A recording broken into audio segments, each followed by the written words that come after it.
everybody, Ryan McCaffrey with IGN here at Bungie Studios up in Washington. We're playing Destiny. This is the Crucible multiplayer mode. I'm here with Lars Bakken, the design lead on the game. How's it going, Lars? Not too bad, Ryan. How are you doing? Doing great. So this is IGN First. We're covering Destiny all month long here in July.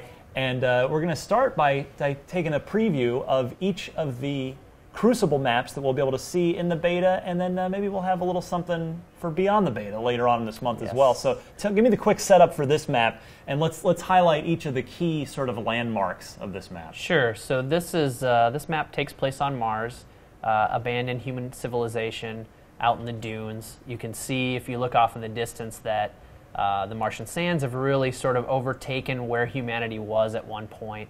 But this is on the top of a huge building downtown in one of the cities of Mars that's been do the long capture abandoned. dance. Oh yeah, all right, just for you.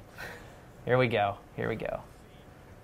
You should get some sort of style point bonus. Some bonus. I love it. Yeah.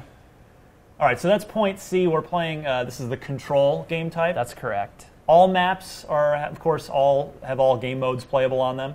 I trust? Yeah, pretty close to that. There's Pretty some things close. we're not quite talking about yet. All right. I have to get my catchphrase in there. Not quite ready to talk about that yet. So you've hopped up on a roof, or you're hopping along. That was the one thing I wanted to take a quick note on from back at point C. That roof area, you guys at Bungie like to camp that, don't you?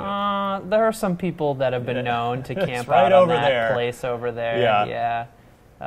Make life at sea a little more difficult. Yeah, exactly. Well, the interesting thing about this overhang is that you can use it as a traversal point and snipe. You have really good lines here, but only to certain parts of the map. It's pretty locked down.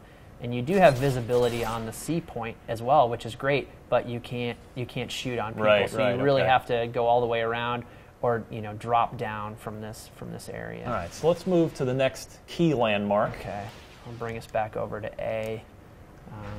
Now, Lars, are the Crucible maps cut from campaign spaces, or are they wholly unique bits of geometry? They are wholly unique. We definitely work with the environment artists that work on the destinations, and we decide what palette pieces we're going to use, so we know it's going to be abandoned Martian, Earth, human palette. So. But then we come up with really unique things as well. So this huge rotating fan that becomes really interesting to fight around as you're moving towards A. That's something you're never going to see in the campaign missions. Right. Oh, and also a handy landmark, right? You can say, Absolutely. hey, I'm near the central fan. Yeah, I'm at fan by A. So then we'll move. This map has some pretty cool things going for it. Not only these more open spaces outside, but then we have some really cool interiors as well that we block off with automatic doors. I died a bunch of times in this stairwell. So there's a bunch of different ways to come into B. As you were playing, I'm sure you realized that there are 3 ways into this space.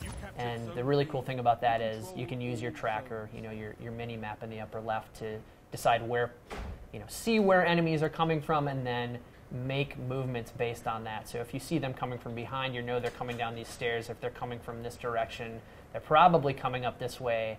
Or if they're coming from your right, they're going to have to come through this doorway. Right.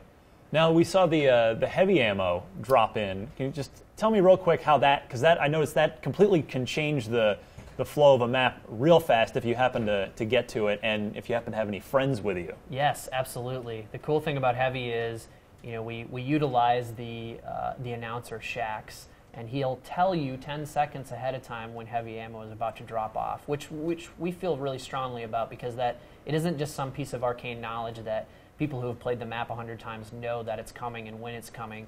We want to make that information available to everyone. The other cool thing about heavy ammo and all ammo in general is that it's private and it's shared. So that means anybody on your team that's near the heavy ammo, when you pop it, within 20 meters, they're going to get access to heavy ammo as well. So it becomes really important for you and your team to block down those areas and really stick together. Stick together, that's right.